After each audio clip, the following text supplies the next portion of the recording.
lần tập ngư sầm rồng tông cơ chẳng mơ này cơ nè ra ba nặc chân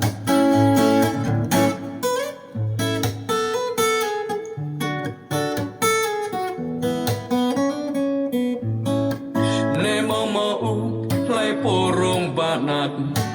na khe cơ bánh mơ mơ po play na khe cầm tay mơ mơ po pla tôi cây điệt hơi pha mai nào viết về dòng hơi viết về cho lăng một nát rực sáng viết về dòng hơi viết về ở dòng viết về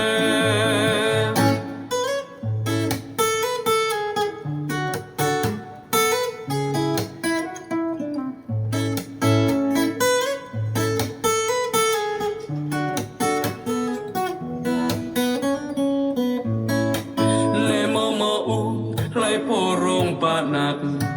na khe cơ bánh mơ mơ po play na khe cầm tay mơ mơ po pla ơi cây điệt hơi pha mai nào viết về dòng hơi viết về cho lăng một nát rực sáng viết về dòng hơi viết về ở dòng viết về tông cơ chẳng mơ này cơ làm tập ngư sầm rồng tông cơ chẳng mơ này cơ nè ra ba nặc chân tông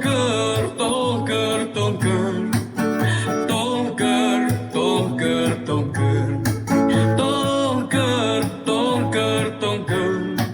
chẳng mơ này cơ nè ra ba nặc chân